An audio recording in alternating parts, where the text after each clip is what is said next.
We are, so this week, we was the opening for many of the schools in our area.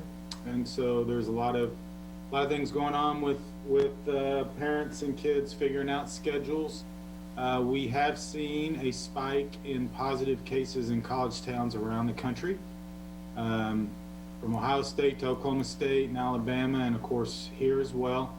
Yesterday, Riley County saw its biggest two-day increase of positive cases with 68 new ones in Raleigh County. The CDC has updated some of their travel information recommendations, and they have removed their guidance for 2-week quarantines from coronavirus travel guidance. Instead, they share after travel recommendations based on individual countries. A map of country-specific health information can be found on the CDC website and includes a map of reported cases in the United States. So they're no longer listing states with quarantine advisories. All right, so we've got a lot going on today. Bob's here, so that's good. Sorry. And that's okay, and I'm going to ask Dennis to do the mandatory roll call. Great, thanks, Jason. Welcome, everyone. If you want to hit your unmute as we go through the famous roll call here with your enthusiasm. I know we got Jason Smith, Bob Koppel, Carla Hagemeister, I'm here. Lisa Sisley, Here. Ed Callis, Here. Dr. Ryan Knopp, Yes. Robin Cole, Yes. Linda Cook, Here. Dennis Butler, Here. Mike Dodson, Here. Dennis Cook, Yes, sir. Mickey Dean, Kara Hawley, I'm here. Kelly Laub, Cheryl Grice, Shiloh Heeger. Here. All right, got Cheryl. Shiloh Heeger. I'm here. Great. Fanny Fang, Here. Karen Hibbard. Here virtually. Great. Lonnie Baker. Commissioner John Ford. Present. Commissioner Dee McKee. Commissioner Keith Asher. Julie Govert Walter. Kelly Pascal. Dr. Sagan Chase. Charles Martinez. And I know we have Ron Fear and Chrissy Rodriguez joining us today. And we also have guest Colleen McGee from the Fort Riley Public Affairs, who Jason or Bob will call on her for our Fort Riley segment later on. I'll turn it back over to you. Thank you. All right. So we're going to go through, we've gotten some new orders since the last time we met, and I'm going to ask Ed to interrupt me anytime because there's quite a bit here that I'll read through, but certainly if anybody wants to stop and discuss anything specifically, we can. Riley County issued new health order number 18 on August 17th, so that was last week. Removed the restriction on large gatherings and allows venues of more than 2,000 person capacity to reopen, but you would still need a permit that is the same for any that would be over 50. I think that primarily was part of the Kansas State football agreement. Identified one definition for the terms public gathering, mass gathering, and event. The order strongly recommends that all employers screen employees for symptoms and travel before each shift. Previous orders mentioned bars and restaurants only, but the recommendation applies to all employers. And of course, it was a requirement at one time with restaurants and bars, and is now a recommendation. Patrons at bars and restaurants can now sit and be served at bars and counters as long as they're 6 feet from other parties. The intention is for patrons to be seated, maintain distance, and remain in their seats, not for walk-up service. The rest of the items from Order 17 remain in place, and that includes all service at bars and all dine-in service at restaurants shall end at midnight, and customers shall clear the premises in such bars and restaurants by 12:30 a.m. Drive-through delivery and curbside service at restaurants may continue past midnight. All restaurants and bars are limited to seating area only. This includes patios. Service or consumption of food and drink while standing at a counter bar or in standing only area is prohibited. Consumption of food and beverages shall take place only at a counter or table via seated service. Dance floors, including but not limited to temporary spaces obtained by removing tables or other objects for the purpose to allow people to dance, shall be closed. And we call that the Footloose Rule. All seated parties must be placed at least 6 feet apart from other seated parties between tables and or booths, or when that is not feasible, a barrier such as plexiglass or other partition shall divide booths or tables closer than 6 feet. And so that's the Riley County. Geary County issued a new order on August 18th that includes special event must be permitted, no large public gatherings over 50. Large venues of more than 2,000 capacity are closed. All restaurants and bars shall screen employees before each shift. All service at bars and all dine-in service shall end at midnight, and consumers shall clear by 12:30. All restaurants and bars limited to seating areas only, and that includes patios. Service or consumption of food or drinks while standing at a counter or bar or in standing areas prohibited. Consumption of food and beverages shall only take place at a counter or table via seated service.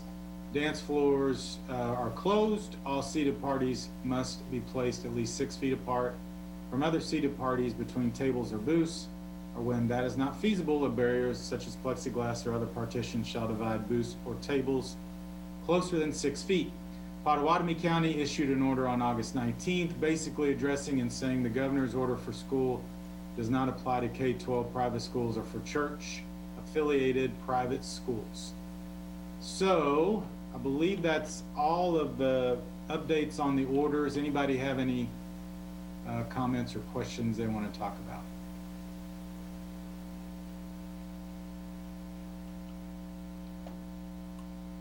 All right, Bob, I'm going to turn it over to you.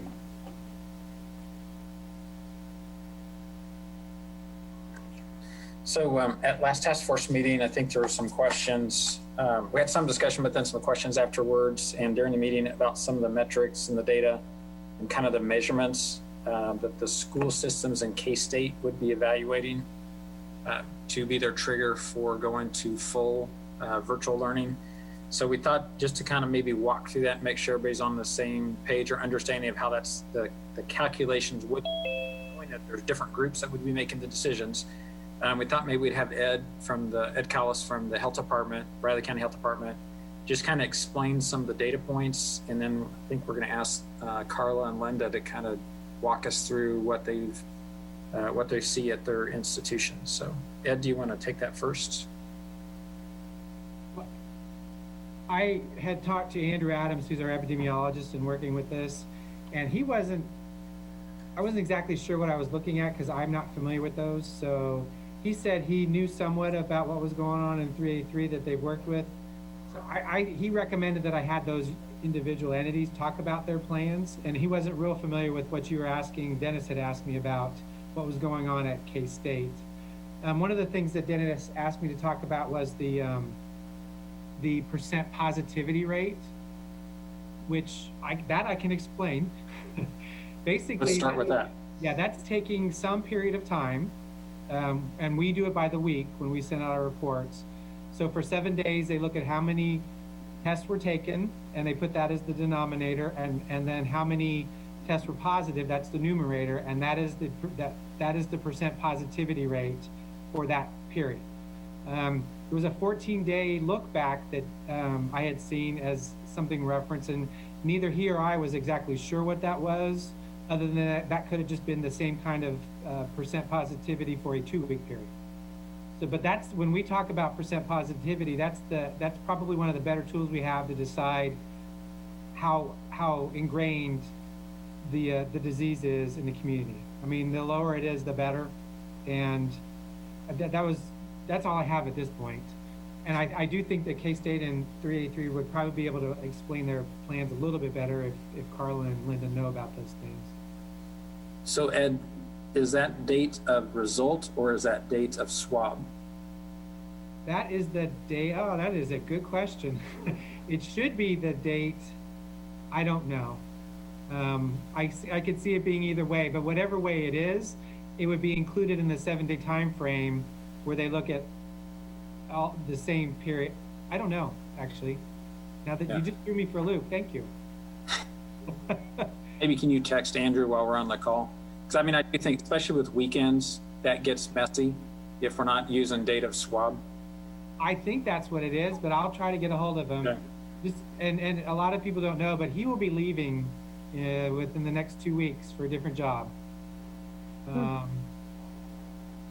So he's running around like a chicken with his head cut off right now. So I will try to get a hold of him, and I can send that to Dennis.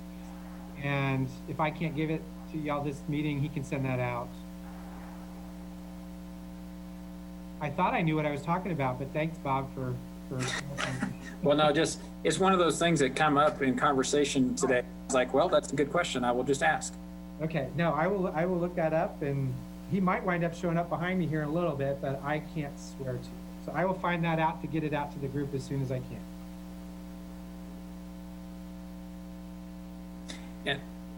And Ed, you maybe want to also explain what we're looking at here on screen so people would know how to find this. It's on the Riley County Health Department site. I honestly don't look at this page very much. They've got me doing so many other things. These are the data sets that Andrew works with, and these are the things that, as best we can, we try to coordinate with the system that comes through KDHE. We do get a lot of questions about why there's a discrepancy between those two sets of numbers. You know, why do we have this many cases on our report and KDHE has this many? And a lot of that has to do with timeliness of reporting or timeliness of data input. So typically at some point we do cross. But most of this data, I believe, is stuff that Andrew collects directly from our contact tracers, our case investigations, and our lab reports. So that would show that today we have 178 pending tests for the county. Yes. Well, I actually can't see that very well. Oh, there you go. Okay, I'm looking at those graphs underneath with all the lines and whatnot, and my eyesight is just not good enough to see what it says. But yeah, the pending is the current number as of the last time he put that data in. And I'm pretty sure he does it every day, but I don't know what time of day. So there are a lot of people who have to be, they need very much clarity on that these numbers match exactly like they're supposed to, and that they don't always. So there is sometimes a little discrepancy for short periods of time. And I think for the conversation part of this, the percent positive is a universal number that we hear different communities and organizations referencing across the country, isn't it? Yes, a lot of folks use that, and I do think that that would be used as part of what the school district and K-State have in their plans. You know, I don't know what any limits are that have been set, because it's very difficult to have a benchmark and then an action limit when you've never done anything like this before. We've never had to worry about percent positive to the degree that we do now with COVID. We've picked up those numbers in an outbreak or those other things for short term, but it's become a really big, important indicator for something that's lasted as long as this has. And then have we seen anywhere across the country, and I don't know what Carla and Linda may want to talk about, but we just have this county-wide data. I don't know if any other communities are able to do it city-wide or township-wide or whatever. I've not seen how other communities might be reporting it on a smaller level. I've not seen it reported anywhere on a smaller level. Yesterday, this is Carla. I was sitting in on the Kansas Association of School Boards is doing a lunch and learn every Wednesday for school board members.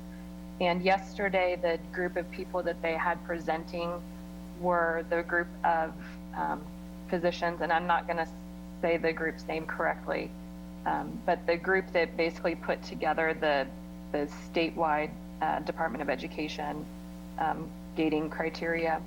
So there was somebody from the Department of Health, State Department of Health. There was a hospitalist a pediatric hospitalist from Wichita. There was a psychologist. There was some other pediatricians from throughout the state that collectively created this. And so then they were presenting to us as a group of different school board leaders and superintendents is typically who attends those. And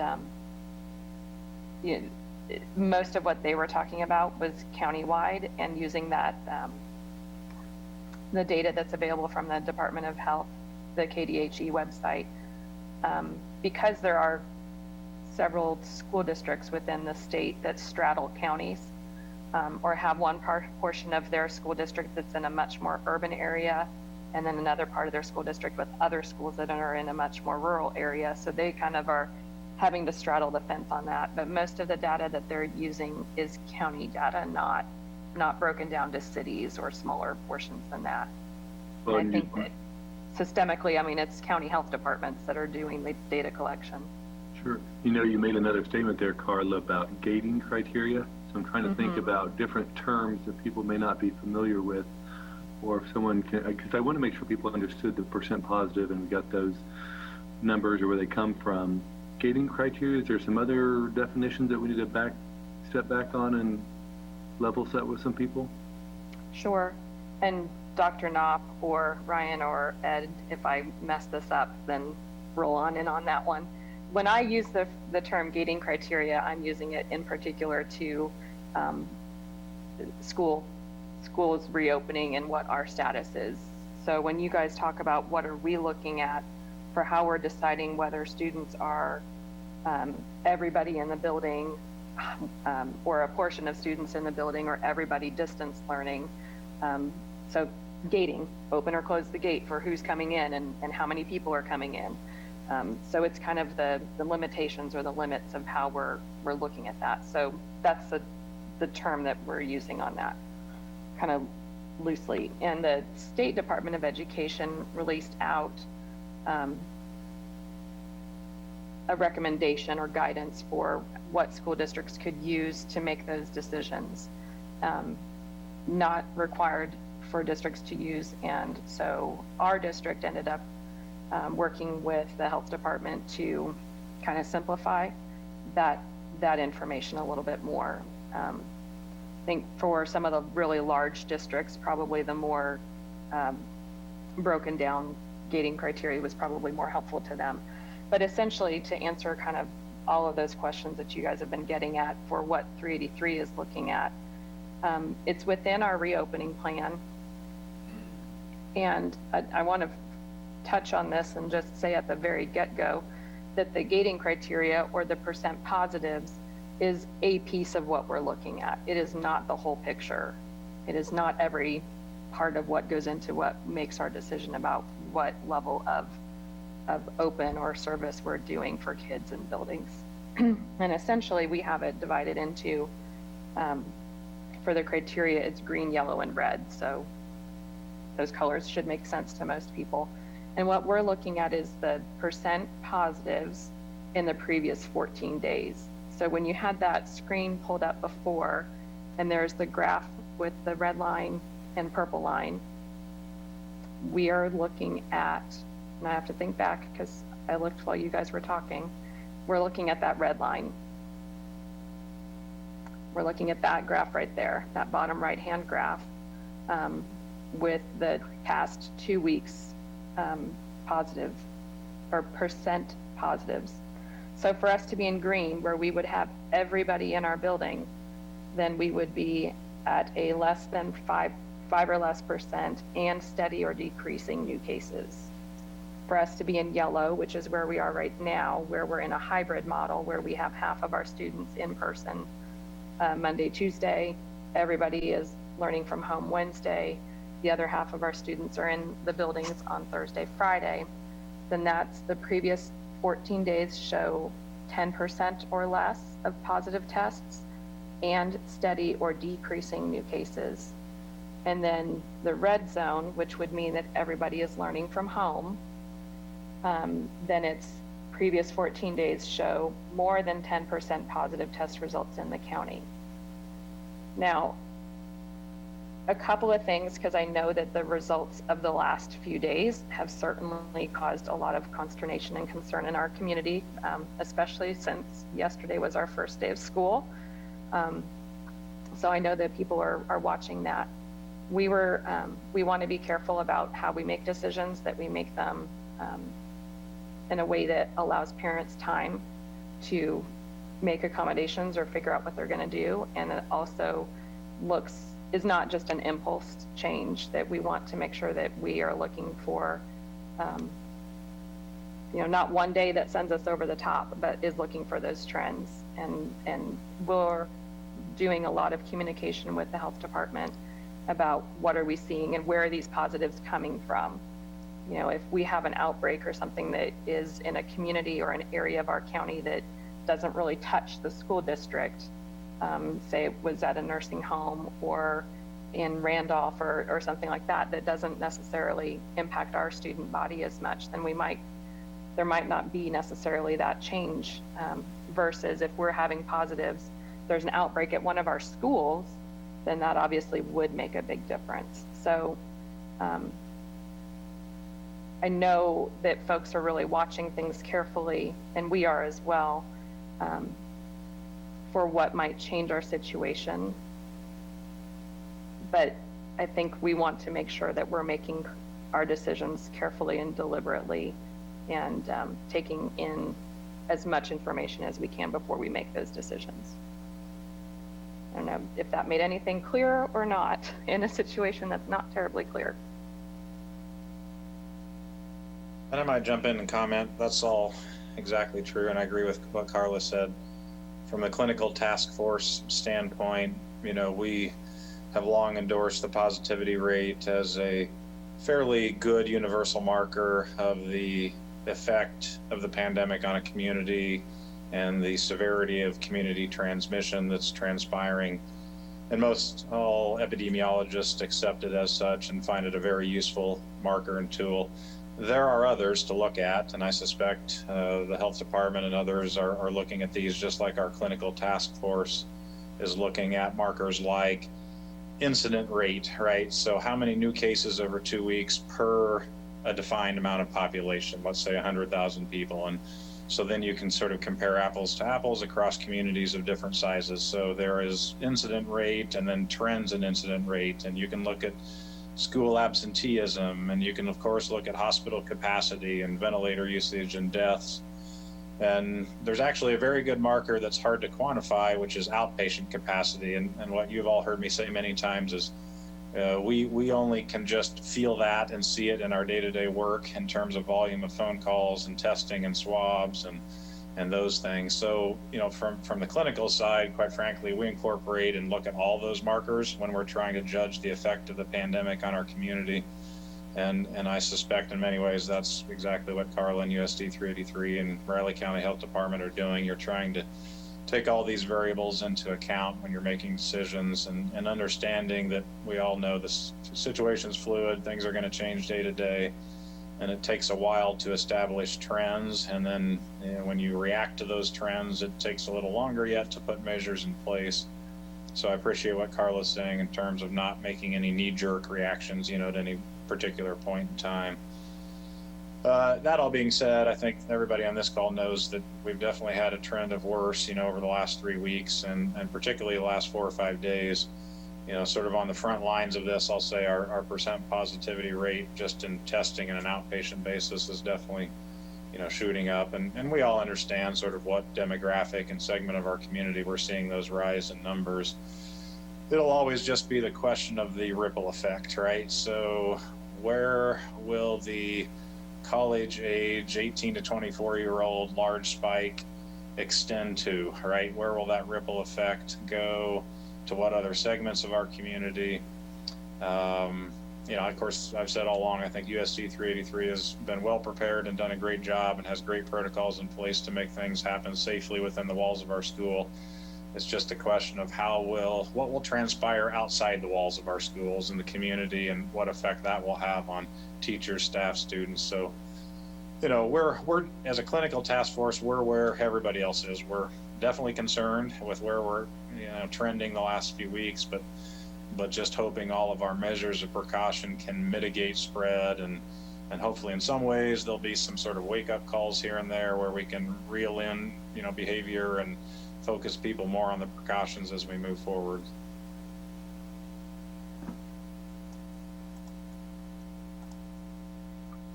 Dr. Knopf, while you're there, this is Ron Fear.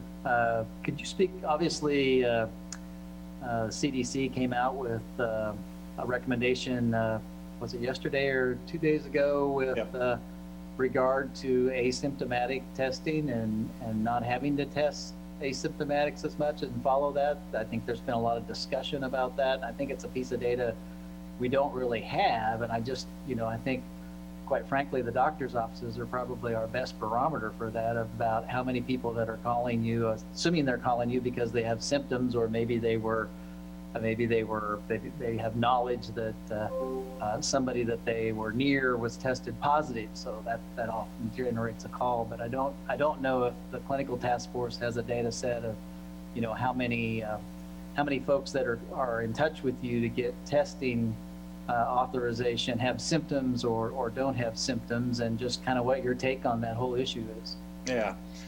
So I'll answer that in two parts. First, just to the sort of ratio of how many sick versus asymptomatic. I don't have an exact data set or number, and we have not tracked that like office to office, clinic to clinic across. I can give you a ballpark and say, like, for example, at Stone Creek Family Physicians, I bet we're testing about 60 to 70% symptomatic, 30 to 40% asymptomatic close contacts as of these last couple weeks, just because we've had more close contacts. Prior to these last couple of weeks, that would have been about 90-10 in terms of mostly all symptomatic patients we were testing, but we are definitely testing more of the asymptomatic close contacts as we have had more cases, here in town. On the flip side, if you talk about K-Stat urgent care, I mean, of course, they're testing, the vast majority of who they're seeing are symptomatic, and obviously a lot of college students in that vein of thinking. Now, the second part, the other part of your question on the CDC's guidance, I'm going to now give you my personal opinion, but what I'm going to say, I think it's safe to say the majority of us on the clinical task force, or most providers in town, would echo my thoughts, and that is we fully still believe in the value of testing asymptomatic close contacts. And we have all lived and seen this for the last 5-6 months, and especially so in the last 3 or 4 weeks. If you want to get ahead of the ripple effect and mitigate the spread of the virus in the community, it is often very helpful to test asymptomatic close contacts, because for the 16-year-old that tests positive, whose mom works at the high school, you know how this goes. So if the mom happens to be an asymptomatic positive carrier, having been exposed to her daughter who has it, and you can identify that early and potentially then quarantine that patient, and then there becomes a whole new set of close contacts, you really can start to mitigate and limit the spread at a higher level than if you don't test. Now, everybody needs to understand that if you're a close contact of a case and you call us and we test you, you still have to quarantine for 14 days no matter what your test comes out as, right? So positive, negative. I mean, if you're negative, it does not take you out of quarantine. You still must serve that 14 days. But if you're positive, again, we find clinical value in kind of going to that next level of contact tracing and spread mitigation. So most all of us still advocate, and our policy, again, is if you call us, I mean, we're more than happy to test you as a close contact if you have no symptoms. Thanks for that. Appreciate it. Or if I had to make a general comment, it would still be the broken record one, which is yes, more testing is always better. That's the basic one. Hey, Ryan, this is Mike. About 3 hours ago, one of my news services reported that CDC had recast their earlier guidance from a day ago, and now I think it's just in line with what you said. In other words, if you're testing, if you're in close contact, you should still get, and ours asymptomatic, you should still have the test. Yeah, that's until the end of this pandemic, that is what you'll hear me say every time you ask me that question. And the follow-up to that, in case anybody wonders, is yes, I mean, so far we are doing fine on testing capacity, right? So we have the ability to test the asymptomatic close contacts in addition to everybody who has a hint of any symptom that they think even remotely may be related to COVID. We have the ability and capacity across the community to do that. And I think as you've heard on a prior call, we're looking to get some more rapid testing machines and kits in place for the community. Maybe here in another month or so. But in the meantime, I think again, we're just fine in terms of capacity to test really as many people as we need to. Hey, this is Kelly, and this might be a little off task here, Ryan, but could you maybe just kind of enlighten us on some of the symptoms, that some of the COVID patients that you've seen, some of, maybe, they're considered the mild cases, but, they still have some lingering effects, or could you just kind of enlighten us a little bit on what you're seeing out in our community? Yeah, sure. Just to do this briefly, I would say, obviously everybody, and rightfully so, gets focused on hospitalizations and ICU and ventilator patients and death rates. And that's all important, and we get that. But from the outpatient side, there's a whole nother story to tell, which I could spend hours if you want to do that sometime, talking about the unusual cases of this virus, the seriousness of it, the lingering and yet largely unknown health consequences that comes from this virus. So just to toss out some examples, patients of my own who 3-4 months later still can't smell, can't taste, people that have asthma-like symptoms, ongoing abnormal lung function 3-4 months later, daily headaches, crippling fatigue. I could go down a list of all sorts of negative sequelae that comes from what seems to be, quote unquote, a mild case to begin with, but then has lingering effects. We know in athletes, we're seeing a lingering cardiac inflammation issue that has now guided and formed our return to sport protocol, which Carla and USD 383 are well familiar with. There is risk of sudden cardiac death on the playing field for athletes who have cardiac inflammation that can linger. I've had a patient whose husband ended up in the ICU on a ventilator. She swabbed positive, but had no symptoms. 4 weeks after swabbing positive, she came down with severe inflammatory lung syndrome and a whole multitude of symptoms that are probably close to landing her in the hospital any day as we speak. And yes, that's right. 4 weeks after getting the virus, no symptoms for 4 weeks, and then things fell apart overnight. So I just say those to give you an answer to your question, Kelly, give everybody a flavor of, this is not a typical virus. There are things going on in the outpatient sector that nobody hears about that I think are important to spread this message in terms of why we're trying so hard to mitigate the spread and protect folks, both high risk and low risk, because yes, high risk folks are high risk for a reason, but the virus does not discriminate in its unusual nature. Plenty of low risk patients have had these lingering sequelae as well. So I hope that answers your question, Kelly. That's just a flavor of sort of some things we're seeing on an outpatient basis.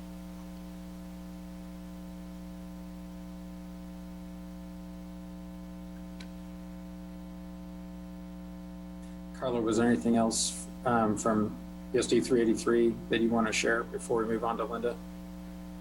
I don't think so. I will take a personal moment to note that today is my kid's first day of school, and it sure feels good. The other group went yesterday. I am home by myself in my house with just me and my dog for the first time since March, probably.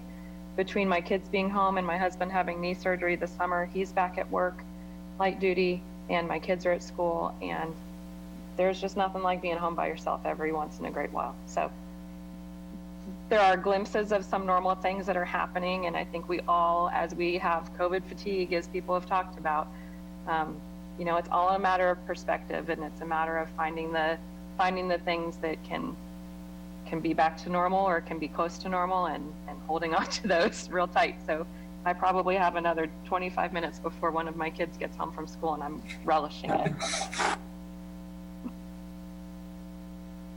So Linda, can you share kind of where the discussion of the metrics and other key indicators that K-State's going to use? Sure. And I would just say congratulations, Carla, on your solitude. So I've been fortunate to have it since March, and I just have 2 cats. So it's been a little easier for me to work completely by myself from home. But I do miss the crowd at work, starting to head back into the office after Labor Day for 2 days a week. So, but it's a different environment. I have walked around the campus a few times. So I will be glad to get back to normal whatever normal will be when we get back to normal. So, but at K-State, the metrics that we've set up, and it's not dependent on any one criteria. It's a grouping of different criteria. One, of course, is the testing positive. And I will reiterate, and I'll screen share here in a little bit, that we are posting. We started doing this week. We have on our website where we are posting our test results of tests that are taken at Lafayette Health Center. These numbers are reported into the Riley County Health Department. So there's been questions about that. Are we just keeping our numbers separate? They're not. They're going right into Riley County Health Department, but this gives the public an opportunity to see how the testing is coming along at our Lafayette Health Center. And we are fortunate to have the veterinary diagnostic lab, so they're able to get those test results back, within 24 hours. Definitely the testing requests have picked up vigorously in the last week since we've had a couple of little outbreaks in a couple of the Greek houses and areas on campus. But the one criteria, first and foremost, is the testing, but we have not set a targeted percent, as if we reach this percent, we're gonna change anything. It's one factor. Also included in that is just our testing capability overall. At Lafayette, and we know many students, as Dr. Knopp talked about, they go to K-Stat, they go other places, but what is the testing capability within the community, as well as the contact tracing, because that is important. We are doing surveillance testing, so if we see a number of students, say from a particular area testing positive, then we'll go in and start to test, say like a floor of a residence hall, or would say go to one of the Greek houses to do some surveillance testing there, because the sooner we can get a hold of it and get those people quarantined, the better off we are. Another factor is our isolation and quarantine. We have facilities set up for, I think it's somewhere, don't quote me on the number specifically, but it's about 450 rooms that are set up for quarantine and isolation. That is a number that's also posted on our website that will show you how many are in quarantine, how many are in isolation, how many have cleared quarantine and isolation. And again, they can't test themselves out of quarantine. They have to have the required days. Another factor is just faculty and staff to continue to support the operations of the university. If they're testing positive and can't teach the classes or operate the university, we have to take that into consideration. Another factor is the community, what's going on in the community, what's the community behavior in following ordinances, and the testing that's going on and the positive number of cases in the community. We do meet twice a week, but we're watching numbers daily. And our medical director pulls in the data that's coming we look at several different medical reports. But we focus in particularly on counties. There'll be some large metropolitan areas that are in there, but specifically we're looking more at counties and what's going on and where the hot spots tend to be increasing. We're watching hot spots because there will be people traveling back and forth. So if you have students, faculty going somewhere, then we want to know where those hot spots are, because if they come back, then they're going to have to go into a 14-day quarantine. We're also looking at our PPE, which is good now. We've got face masks, we've got hand sanitizers, disinfectants, we've got air purifiers in the residence halls, changed the ventilation system, but that would be another thing if we start to see a shortage of PPE. We need to factor that in. We're also factoring in what the current health ordinances are. We still have on any events and gatherings on campus a limit no more than 50 people. But they have to have and those are events directly on campus. I'll talk about football in a little bit. But with on campus, it can't be more than 50 people, and they have to follow all of the social distancing guidelines. Face masks are required. On campus, we had to do a little clarification with a few people on what does that mean. There was confusion on if they had to wear the face masks when they're just walking around campus, and the answer is now yes. you need to have the face mask on in the classroom and on campus unless you are by yourself. Then you can take the face mask off. But if you're with someone else, even if it's someone you know, you need to have the face mask on. And then again, it's where we are with the isolation and quarantine. And I'll see if I can screen share this so you can see where the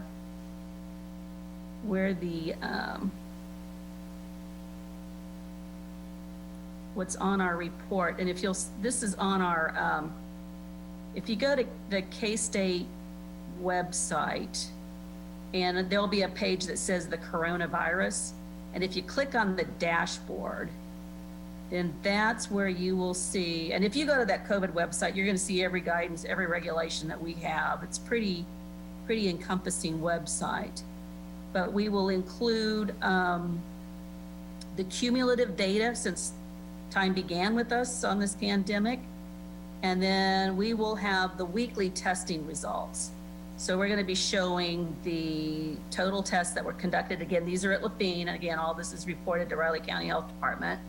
The number of positives, negatives, and then the percentage. Then we're gonna show, and as you can see, so since the time began, it would have been total of about a 7.85, and now since for that past week, it was 9.29%. And then for isolation, and again, we have a facility in Salina, so we're doing this on the isolation, working with them on the isolation and quarantine, but we've had 159 students in quarantine, 49 in the isolation, and 17 clearing quarantine and 2 clearing the isolation. And then on the instructional model, this one probably doesn't give you as much data, but it's showing us of the courses, you know, if you're in face-to-face, if it's a hybrid blended class, distance only, but it's showing you where we have the percentage of people that are actually in a classroom versus taking it online. People had the option. Plus, with our social distancing, we were not able to have everyone in the classroom, which is why we had to do a combination of hybrids. So I would say, actually, if it's a large class, most of them are going to be taking that class online. So you can always go there. That'll be updated weekly, but any kind of information that you want regarding our COVID policies will be updated on that website. And we did, for the football season, worked with Riley County Health Department on a plan to work with them to figure out, can we have football and have fans? I mean, the decision to have football is made, you know, with the conferences, but can we have fans?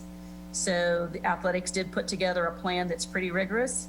The limitation on the capacity was, in order to maintain that 6 feet social distancing, we could not go above 25%. That was, so that for us, that was the limit. We can't go above 25%.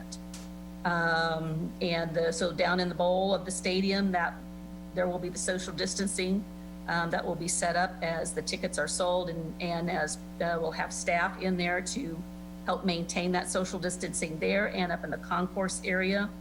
The food concession areas will be set up so that there'll be fewer lines, there'll be barricades to separate people from the lines, and the spacing for the 6 feet. Face masks will be required the entire time in the stadium. Tailgating is prohibited. And basically the definition, we ended up giving tailgating, so people were clear on it. It means as you arrive in the stadium parking lot, you collect your things. Do not stand there and have a drink, but you collect your things and you go directly into the stadium and go to your seats. The parking lots will open 2 hours before the game begins. Normally it had been 5 hours before a game when tailgating was allowed. It's 2 hours, probably would have been shorter, but there's so much construction up there right now that they needed to allow 2 hours for people to get into the game, but there's no tailgating, and K-State Police will be enforcing that. And then it'll be game to game. It'll, you know, whether or not things happen or not, depending on athletes and how they're testing. And it'll also be, you know, for the opponent team coming in, if they're team is testing positive and they can't make it, then those games will have to be canceled. So that's where we're headed, you know, with the, and athletics has had to go through and resell all tickets now.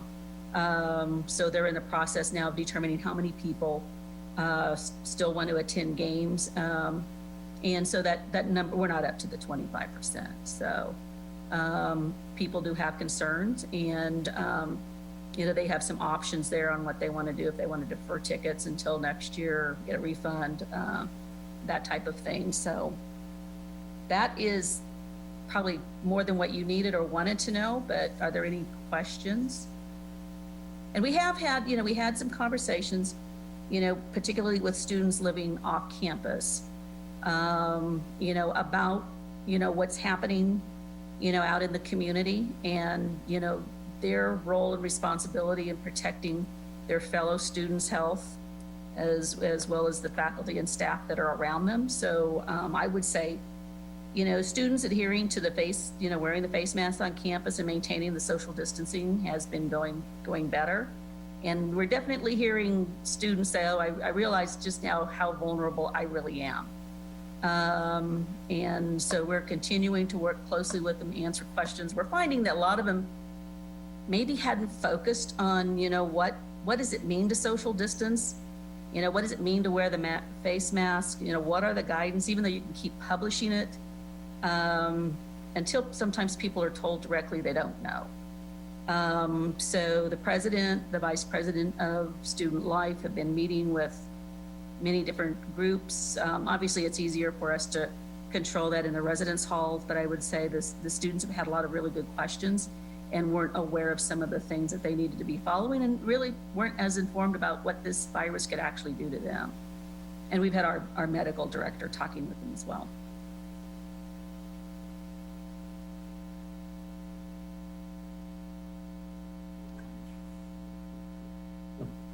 Thanks, Linda. Any questions from the group?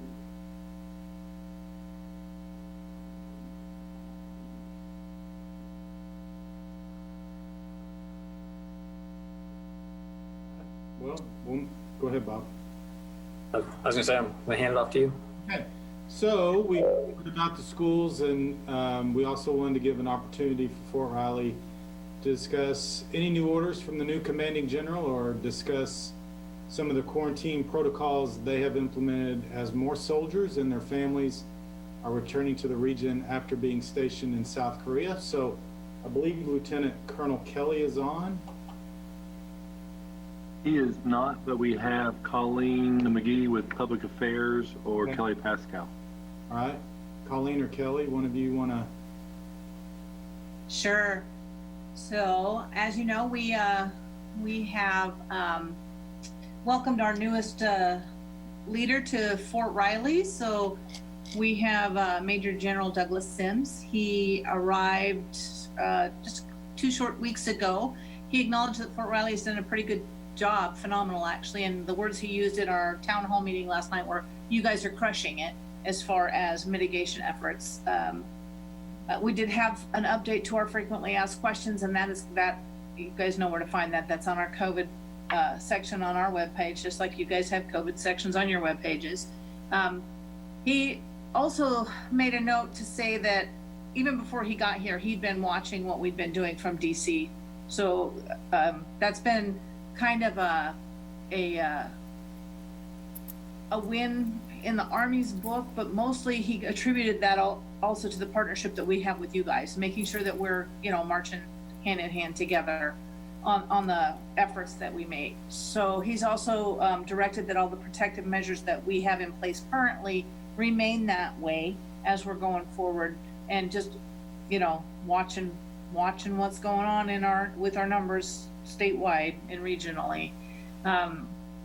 We also recognize that the extra risk factors with the folks, you know, the students coming back to school, as far as K-State students and our elementary schools. Fort Riley also has soldiers rotating to and from the National Training Center, going to Fort Irwin.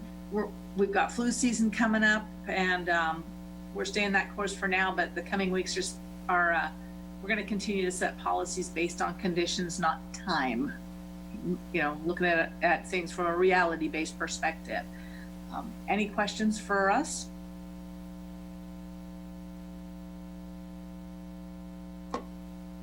Okay. And then Dennis, this is Kelly. Just so you know, I just put on our COVID-19, the direct link to the Fort Riley public website. So if anybody wants to frequently ask questions, the latest guidance that's come out that Colleen had referred to, got that link in the chat.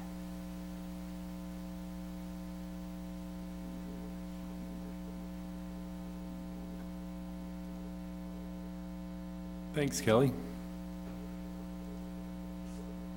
So, well, thanks, Kelly and Colleen, for sharing. Kind of wanted to move on to our next agenda item. We'd had some conversation the last time that we met about just issues or challenges in the community around childcare and then also learning needs. And internally, in our organization, we've actually referred to this now kind of childcare being infant to pre-K, and then past that as some sort of instructional childcare, because it's really, kids that may be needing help with schoolwork to keep them up if they're not in the classroom on those other days while they're doing the virtual learning. So, I know in our organization, a lot of discussion, quite honestly, struggling with really good sound solutions, because we're really trying to respect the cohorting that is that we're trying to all do by keeping certain kids together so we don't have problems. So wanted to talk, again, just kind of get some feedback from our group about strategies we might take as a community, resources that there are available. I know, Ed, I think there was a Flint Hills Wellness Coalition meeting, so I don't know if you've got some information for us from that. Maybe we can start with that. Alrighty. Right now, I'm going to represent the Flint Hills Wellness Coalition. I am on its board, and childcare was a work group at one point in that coalition, just looking at the system to see how we could make it better, and basically making sure we have enough slots, how we work with businesses and employers and employees on making sure that they have daycare during the day to be able to go do their work. And they have made a lot of progress at some point, but that group, among a lot of other previous ones, had kind of had a lot of jumps and starts. And it ended the month after I got here in 2018, and we had talked about trying to get it back up, and that really never happened. And then COVID hit, and we had other things to do before. We needed to work with childcare, but the board decided last month at its board meeting that work group would be revived. And in that process, I think this week or the end of last week, I had a conversation with the intergovernmental, I don't know if it's called the agency or coalition, I don't recall the exact name, and kind of gave them an overview of what's going on with childcare in Riley County. We do have the benefit at the health department of working with the childcare licensing surveying group.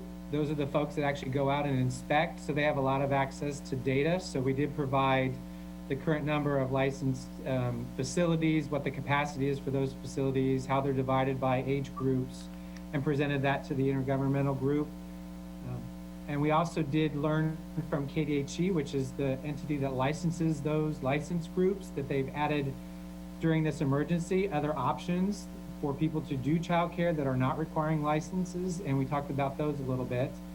There've always been a couple, like having intermittent care back and forth with people on a temporary basis, having somebody take care of children at your own house. Those have always been things that did not have to have licenses, but they've added one that includes an educational component that looks promising, and that will be something that the work group will start looking at and trying to figure out how we can get people to be able to understand it and do it well.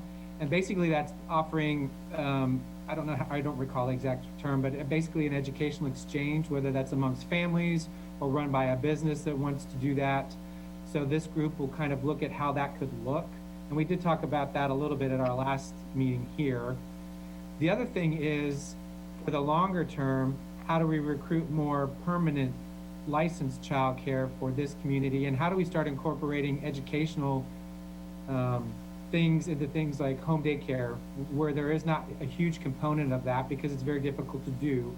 And how do we make or help the community create something that those home daycares can use to bring into their facilities and continue to do education in case it stops, becomes hybrid, or just getting kids ready to go to school. Carla, I've talked with her, we've had a number of other people volunteer. Anybody in this group that's interested in being in the work group, I'm hoping to get a meeting set up, or at least an invite set up for next week to be able to start getting good dates. I have a home provider that's volunteered. Based on calling me in on a complaint, she had a complaint about something she read in the Mercury about childcare. And I read the article and I couldn't really figure out why it was a complaint, but it was just because we understood it in different ways. So I explained what we were trying to do with the work group, and I recruited her to be a representative for home daycare. So I'm also going to be getting with Heather Ritchie, who's our daycare licensing supervisor, and she's going to provide me with some other names. But if you have other people that are interested in this, and whether it's as a economic development issue or education or whatever it is, we're hoping that this group will help create a system that can be sustained long-term, help people who have issues being able to afford or get good quality daycare, and all sorts of different things that we will be looking at. And I'm hoping that we'll have our first meeting in the next couple of weeks. I have a little bit of an update to give as well. One of the childcare issue, or the educational component of it, is definitely, or instructional, that age group is definitely something that we as a school board were concerned about when we made the decision that we would open up hybrid, because we knew that there was going to be kids that would need that would not fit our traditional childcare models. And so several of us from the board and throughout, there have been just a lot of conversations happening through our normal community partnerships, like through Boys and Girls Club and other places. So those groups have been stepping up. We do have a listing on our COVID tab, or within our district website, of different programs within the community that have kind of pivoted and created some daytime programming for our school-age kids. But then also something that is developing and looks promising, that I would like to speak to, is some potential partnerships between Boys and Girls Club and some area churches. The change to that licensing permission that Ed was talking about was, I think, pretty important to kind of open the doors for that as a possibility. So kind of the short end of it, the short story of it, is the health department has approved already for at least one of our local churches to provide a potential second or additional location for Boys and Girls Club programming. So the nice part about it, when Bob was talking about the challenges or wanting to make sure that they stay within the cohorts and keep those same discrete groups so that we're honoring not spreading the virus and so forth, Boys and Girls Club is doing the same thing within their programming right now. They are divided, they've limited their number of kids that they're serving, and they've divided those students into small groups that are consistent groups so that they can try to keep kids separated and so forth. But that means they can't necessarily serve as many children as they typically would within the walls of their own buildings. But they know how to do what they're doing. Those are the professionals that know how to provide this care. So finding opportunities for space for them where they could potentially staff the programming but need safe and appropriate large enough spaces, those two things coming together is something that is getting some legs, which is really promising. Boys and Girls Club will be going tomorrow to look at and kind of tour the space that has been approved, and hopefully that can maybe go from there. The thing that they're kind of waiting on for Boys and Girls Club, or one of the things that is obviously going to be a potential issue, is funding. And so they're hoping for some Sparks funding for that to provide the financial support for that expansion to happen. But basically what that would allow is for the church to provide the location, the Boys and Girls Club to provide the staffing and the structure to it that would then make more spaces available to families of school-age children in our community, whether it is for this hybrid model where there's the two different groups, or if we end up in an all-distance learning situation because of community spread, then obviously the need for that space would be even more significant because you're no longer splitting groups, you're having one group of kids that need the same space. So it's great to see the folks in the community stepping up and looking at different ways that they can help, and then finding those relationships and making those relationships where everybody knew that they existed, but they didn't necessarily work hand in hand with each other, but finding new ways to do new things. So that is exciting and promising, and hopefully once one or two of our community churches maybe can take that first bite, then I'm hoping that we'll see some other organizations say, oh, okay, that can happen, and then follow the lead, and we can then grow it from there.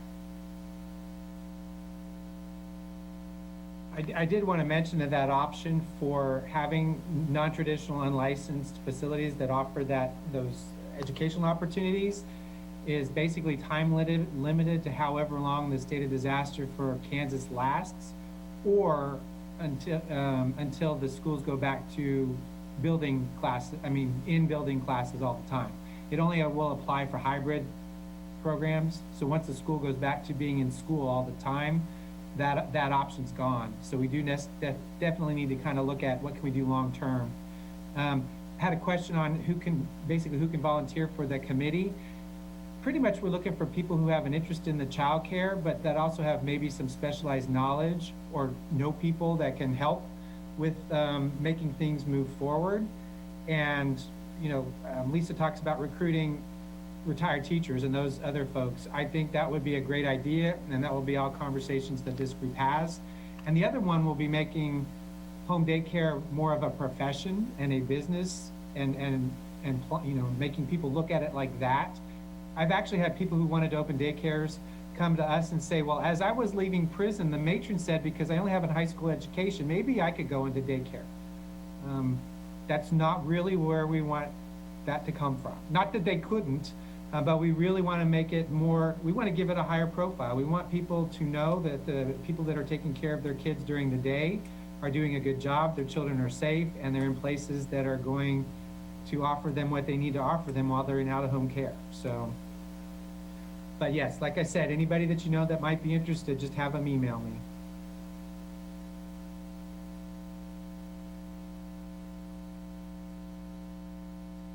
Okay.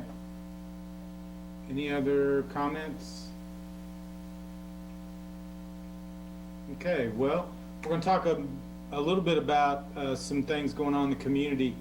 At the last City Commission meeting, the Commission gave approval for a proposal by downtown Manhattan to partner with the city to put in temporary outside dining platforms on points where some parking spaces currently exist. The proposal builds on the city's efforts from June to allow businesses to utilize more public rights-of-way to allow more commerce outside business premises because of social distancing and the ability for restaurants to be able to serve more people and maintain the guidelines. The outdoor dining platforms will specifically help the restaurant bar businesses downtown and hopefully attract more people to all of those businesses and create peace of mind to let people eat outdoor. Gina Scroggs, who's on this task force, isn't able to be here today, but this concept has also renewed interest by the Aggieville Business Association to rethink how they might want to propose better use of public space in that district. So I will ask Dennis Cook to speak to some of the concepts that ABA is considering in terms of proposal to the City Commission. So Dennis, why don't you go ahead and take it from there? Okay, well, thanks, Jason. First off, I'm thrilled, that the city passed that and found some funding. I sent a message to Jason Hilgers the next day and said I was pretty shocked, but I'm not disappointed. I'm not unhappy. I think that's great for them. We are not, Aggieville is not downtown. We're a different beast down here. And we have had some conversations about, is there something we can do to help, spread people out, and do the right things. And, and I have to admit that I probably was not really looking at that because I know that our parking is very limited. We can't give up parking spaces just, what downtown's done is, they're giving up somewhere between, 14 and 20 parking spaces to seat 84 people. And that's probably not the direction we can go. So we're looking at something else, but realizing that maybe we need to think out of the box a little bit more, other than just just something very basic. And so we did have a board meeting with the Aggieville board late last week, and we decided that we do want to go forward with looking for a way to help out not only the people who come down here, our customers, but help out our businesses. We formed a committee, and we just had our first meeting yesterday, so everything's very preliminary. But what we're looking at is obviously our mission on this thing would be how to do business safer, with more security for the customers that come down here. That's the number one mission, because we got to make sure that requirement is met. And the other reason we would be doing that is because we are getting closer and closer to losing a portion of our business district. Right now, the way everything is set up with health ordinance wise, it's basically if you can seat somebody, you can serve them, but you can't have people walking around. So in the past we've done things like a 50% capacity or 75% capacity, and right now with seated only, we're looking at probably more like 25 to 30% capacity. And a little bit of that is not what that customer wants, but we understand that. But the other part of that is our businesses can't survive on 25 or 30% capacity. So, so again, our mission would be how to safely and with a lot of security expand our district and allow customers to come down, but do it as good as we can. We're looking at different ideas. We just preliminarily have been through that. We are now working with, having conversations with a landscape architecture professor from the university to give us some ideas. And Jared Tremblay with the Flint Hills NPO has now gotten involved in sending us some ideas. Earlier today, actually did a Zoom meeting with the student body president and vice president just to get their input. I think they were scared that we were going to ask them to promote or give a blessing to it. We said, no, number one, you are the customer base that we need to talk to. You need to tell us whether this works for you or not, when you feel comfortable with some of the things that we're talking about. So we are looking at some maybe combination of some of those parklets that downtown got, or whether we can maybe tent an area so we can allow some more people some other space while they're waiting for a table, or just opening up, but have some extra, open up, close down the streets and open up the streets and sidewalks to an extension of the bars and allow more people to spread out and kind of wait their turn to get into a bar. So we are exploring some ideas, and I think we can come up with an idea probably within the next week, and then we will be pushing that forward. But we are absolutely interested in this, and I would welcome anybody who's on this task force. If you got a thought or concern, we want to hear it, because I'd rather hear it before we get too far down the road and find out that, oh yeah, that's because great ideas sometimes just come out late. So if you got something that you would have come across your mind and what you would like to see down here, I would love to hear from anybody.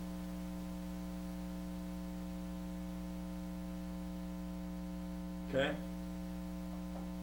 Thanks, Dennis. Any questions or conversations? Dennis, it's Linda, and I know you're anticipating this question from me.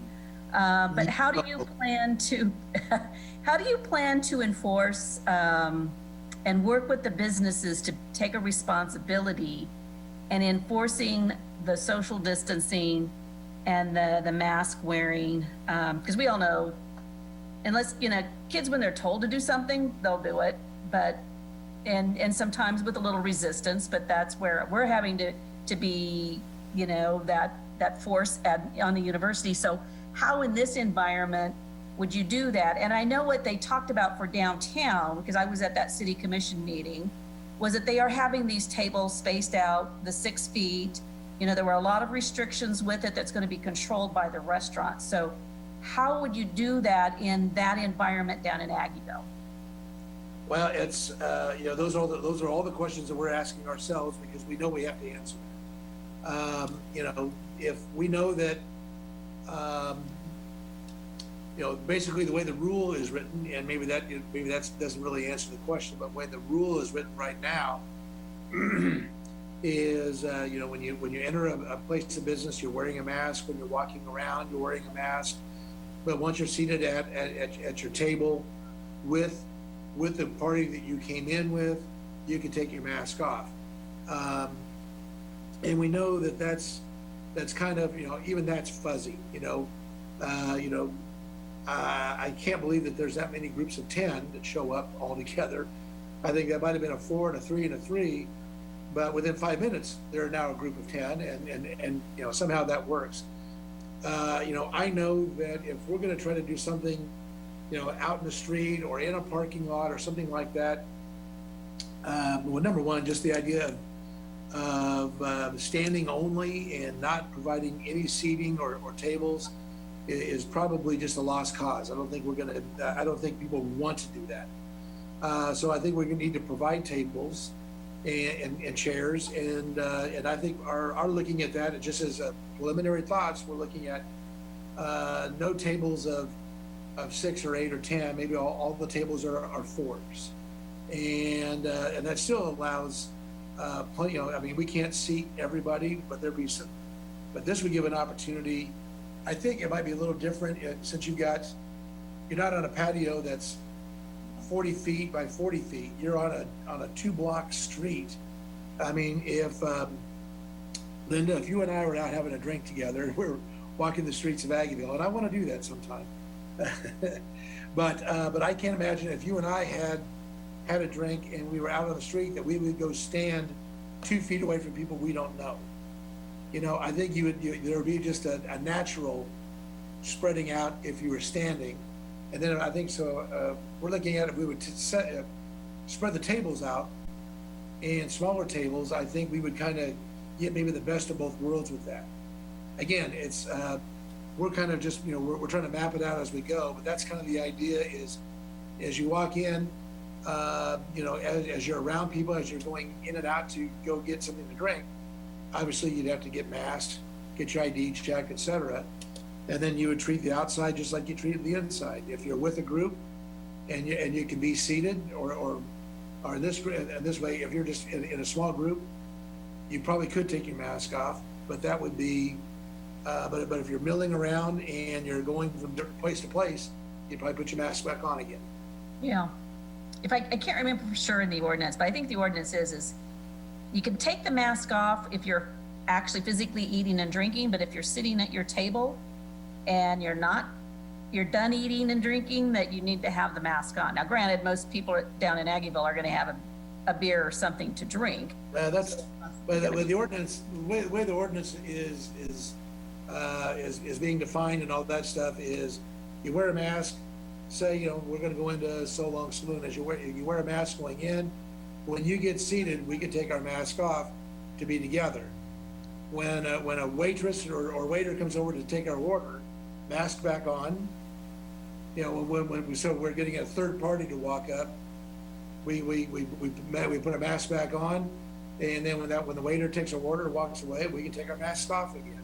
We don't have to have our mask on while we're eating or drinking, just if we get up to go to the bar, go to the restroom, or somebody comes to our table, that's when you put the mask back on. Yeah, I'd go back and check the ordinance on that one. I don't have it etched in my memory anymore, but there is something about, you know, if you're not physically eating or drinking anymore, that you do have to have the mask on, but I may be wrong on that one.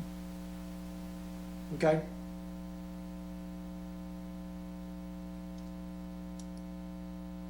Anybody else? If I can weigh in, Jason. Jason, this is Director Butler. Can you hear me? Yes, go ahead, Director Butler.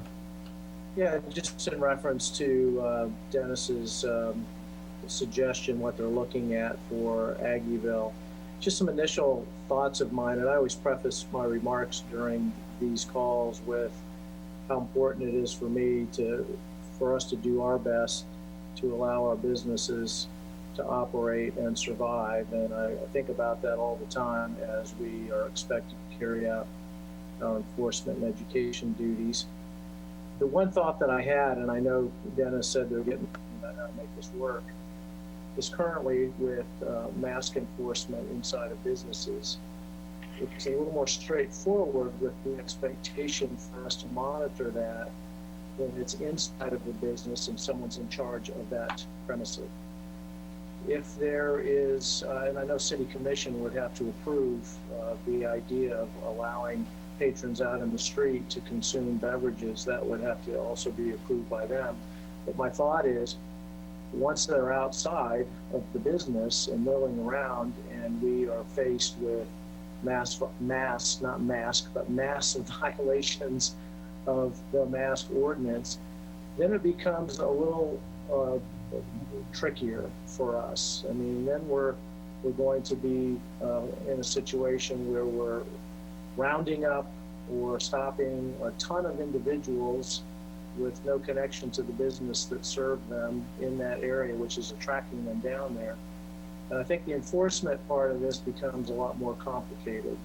That's just my initial thought. I am not suggesting that in a week they won't come back with a plan that would be doable and address some of these things to avoid that from happening. But that's just my initial thought on allowing that. And then the other piece of getting the City Commission approval, and I know Mr. Freer and the commissioners know this, and so does Katie Jackson. There has to be some way to create a barrier so they don't wander out of Aggieville with drinks in hand once they're served and then go outside with their drinks, or if they sit outside and get served out there, to keep it contained within that approved area. So just some initial thoughts, and I hope that Dennis and his group can come back with some great ideas that we all embrace and think are workable. All right. Thank you, Director Butler. Any other questions or comments? All right. Thanks, Dennis.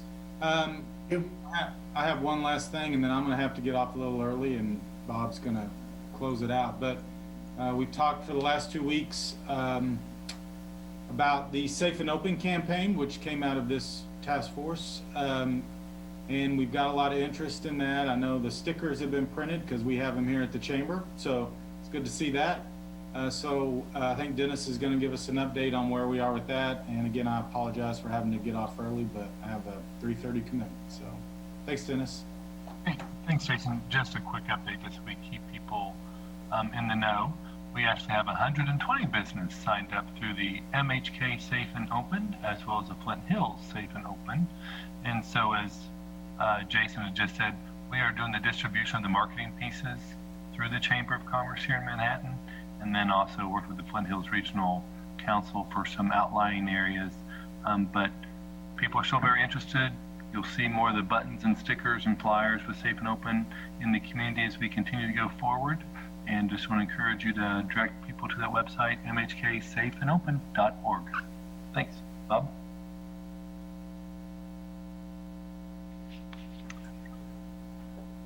And we're just winding down for our next meeting. Sorry, a little problem with getting off mute. So we always try to get some ideas ahead of time so we can plan ahead. So wanted to know if there are other items or issues that the task force members have been thinking about that we need to kind of surface and get on a task force agenda.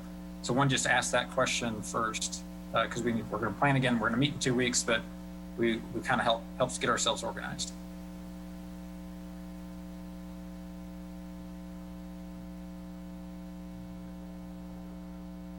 Hi, Bob. Kelly here. Go ahead, Kelly. I'm just going to kind of circle back around again. I don't know, if there's something, about mental health, that we can kind of, talk about, especially with, schools starting back and, just kind of, curious about, once again, I just feel that, to make a really wholesome community, we got to start taking this, this into consideration. If there's nursing, social workers, things that we can think about, to kind of be part of here. Great. Bob. Sure, Robin. Yeah, this is Robin Cole, and I'd be glad to try to organize some kind of an update on both initiatives at the state level and just things that are happening here at Pawnee that are related to mental health. And if you'd like, I could even have one of our therapists who works in the schools attend this meeting and do an update on mental health with children, if that's something that the group would like to hear about. I would love to hear about that, Robin. Very timely. Actually, any year Yeah. in school, but especially this year.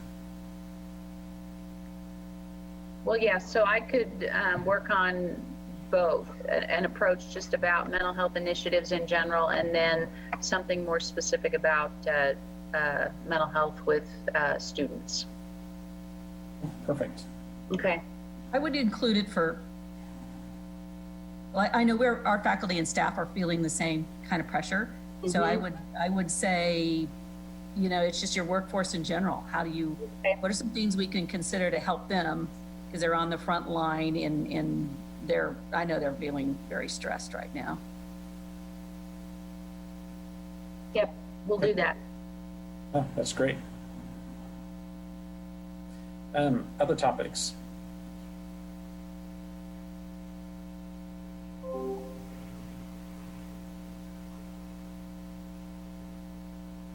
Okay, well, be thinking about that. I think most of you know how to get a hold of either myself, Dennis Marshall, Ron Fear, Jason Smith, Christy Rodriguez, one of us. If you think of something else, reach out to one of us and we can get things put together. Our next meeting is scheduled for September 10th, 2 o'clock in the afternoon again. And I think that's the week of Labor Day, so. Hey, Bob, I couldn't get off mute in time. I just That's all right. A couple of What do you things. got, Mike? One was on maybe for Ron Fear on the airport. I didn't quite understand why what the criteria is for Chicago, and whether it was a joint decision between Chicago wanting us to quarantine to go there, or whether it's American Airlines just thinking the traffic is not adequate. The reason behind the question is to figure out when and if we can have flights into Chicago again. Okay. This is Ron. I can certainly research that a little bit more. My understanding it's kind of a little bit of both, Mike, but more and more it's more of the airlines call and their availability. Obviously, one of the things you've heard a lot lately is some of the benefits that the airlines were granted under the CARES Act are expiring. And so they're having to make some tough decision. If they don't get any renewal of some of that economic assistance, then I think that's driving more of it than maybe some of the other aspects. That's another change that CDC made recently, is just some of the travel issues aren't as significant as they were. So more of those issues become kind of a state-by-state call as to how they're going to handle that. But my understanding that most of that decision-making was an airline issue. And certainly, but I can certainly look into that more and report back.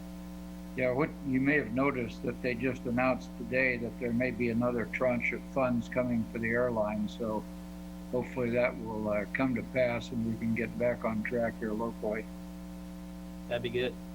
One of the other things I didn't quite understand, we had whatever it was, 68 new reports, and normally when that happens, there's at least one cluster inside of that, but either in the Riley County report or in the paper, there was no indication of that. Is that just kind of because of where the testing is taking place that it's spread all over? So I know of the 68 yesterday. I think that's the right number. It's either 62 or 68. I know at least 55 of those actually were related to the university, but I don't know to any specific living groups or, collections of people that you would necessarily attribute that to. Some of the other testing actually we had done, and we've seen actually just kind of a mishmash of other people in the community. A lot of it is still related to people traveling and going to events elsewhere, weddings, family things, that sort of deal. In communities, quite honestly, where we know there's a high incidence of COVID elsewhere in the state, and they're kind of bringing that back. And so you have kind of that combination of family activities, which is, I think, probably impacting more the general community at this point, versus the university activity, which really is just, it's within that population. I don't know, Ed, are you still on? Or did you have to drop off? You may have had to drop off. I think he dropped off. But, Yeah. I just in interacting with the EOC, I know some of it, sometimes we have some of that advanced information that's related to a specific group.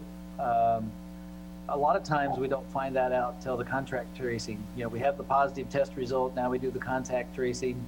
And some of that's dependent on how cooperative those individuals are that we're trying to get that information from. So there was a change in the state legislation that doesn't require them to cooperate. So, and I think some of the reaction is if there's going to be consequences to me personally or our group, then, we may not be as cooperative. So a lot of that is chasing down through contact tracing some of those relationships, and if they are associated with a particular group. But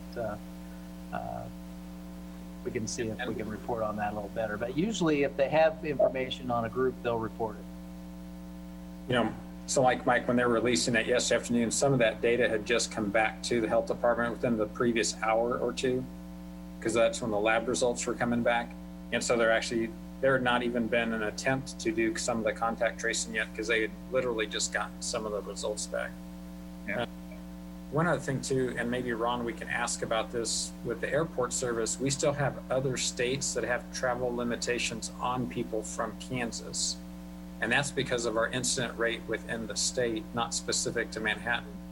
And so until that goes down, we'll still have those restrictions too, which is going to constrict travel.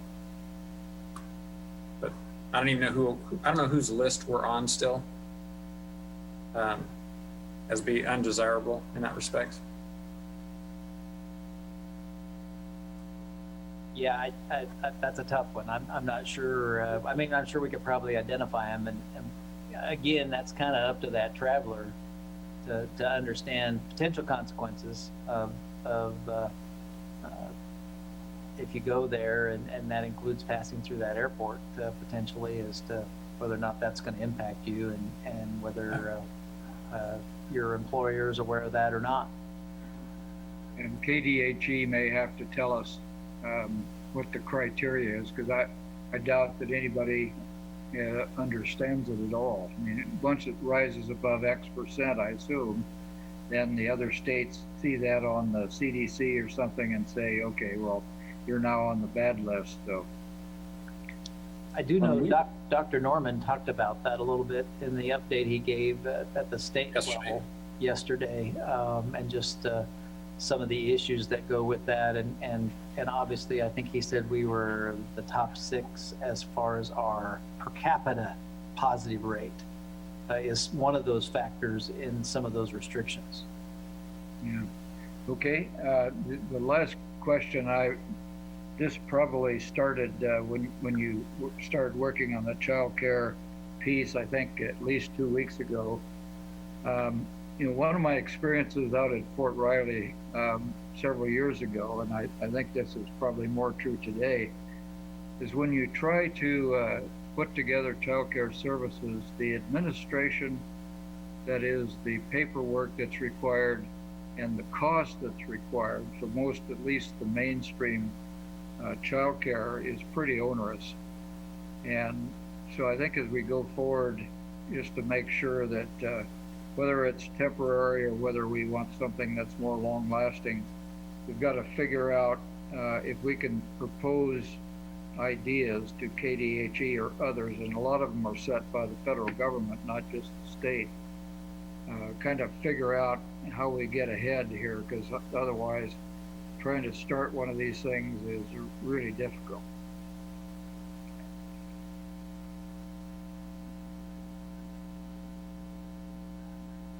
Yeah, I think that's where these learning academies are, I think, an intriguing option.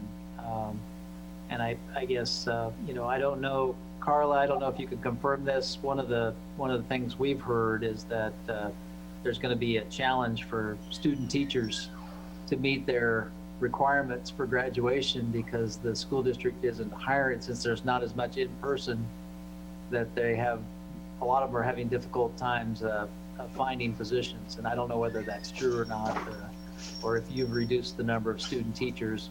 That might be a group that the Boys and Girls Club and others could engage with. And I don't know if that would be enough to meet their requirements for student teaching, but in some of these learning academies might be some folks that could be available to help with those learning academies. Mm-hmm.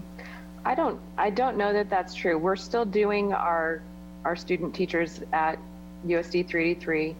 The thing that we've changed this year in particular is that we're only doing K-State students, meaning we're not having like Emporia State or other universities come in to do those student teaching hours. We're trying to limit, like everybody else, who else coming into the community and going back and forth. So we are still using our K-State students. We're still hiring K-State students as paras and doing other things. I can't promise you that we're not limiting some things, but we are still working pretty deeply with K-State because that is part of our workforce that we rely upon, and we need teachers.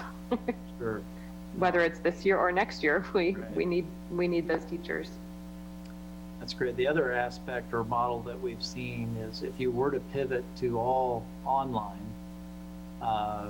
some states that have done that and started that way are making some of those classrooms at the schools available at least to smaller groups for those learning academies. So, because if we go to all online for very long, space is going to be a huge issue. Yeah, and those are some things that we're continuing to have conversations about, is if we do end up having to be all distance learning, what are creative ways that we can continue to serve students in at least some capacity, for whether it's the students that have special education needs that really need that person to person, or if it's small groups where we're providing some space. We're all in it for the conversations and to keep looking at how we can creatively continue to serve our kids. Great, thanks. One other thing I was going to circle back to too, I know there'd been a comment earlier about the platforms down on points and it limiting to X number, of seats per day or whatever. I do think it's important, normal traffic with a restaurant is that tables get used multiple times by clients through the session through the time. And so it really isn't a trade-off of those parking spaces just for that, number of chairs, because you're going to have multiple customers that cycle through there. So I know Gina is not able to be with us today, and that's we want to make sure people understand that if you're listening in. So any other topics for next time on September 10th?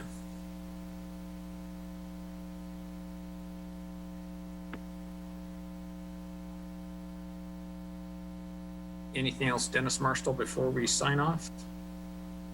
No, actually, one thing we did not talk about today was, I don't know if anyone on the task force was involved with the drive-through testing at was it a church?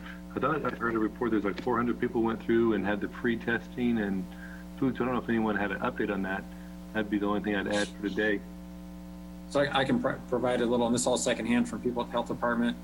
So I think it's Church of the Vineyard over in the Northview area. They did actually swab 478 people. They had 2 2-hour sessions and I think 1 3-hour session at the end of the day. So that was exceptional turnout. Of the 478, there were 18 that were positive. I think that's 3-point-some% positivity rate. So there's actually a lot of value in doing things like that. One, we did get a lot of people tested. KDHE provided the infrastructure. I think our Kansas National Guard helped just kind of administrate that, which is also great. But it also gives you an idea of prevalence in the community. And so I think that's actually really helpful because we know with some of the very focused testing, for example, with student athletes, it's a set population. This is actually really helpful when you've got a wider kind of group of the community you're testing. The health department, I actually talked with Julie Gibbs yesterday. They are working and hoping it'll either be the week of Labor Day or the following week. They're trying to negotiate with KDHE to have another day like that here in Riley County. And the potential will be somewhere else here in Manhattan or perhaps in one of the smaller communities, because again, you're really trying to get an idea of what's the spread everywhere. And so it might actually be in one of our smaller communities, but still here in the county. And once they get the details of that put together, which hopefully be early next week, they're going to go ahead and push that information out. So that was my thought about if we can get ahead of that for the next one, but I heard some good news on that too, so I forgot that we should share that with the task force in case I had not heard it. Otherwise, we're good, and we were scheduled for 2 weeks from today. Okay, well, very good. Thank you, guys. Have a good day. Thanks, Bob. Thanks. Thanks, Bob.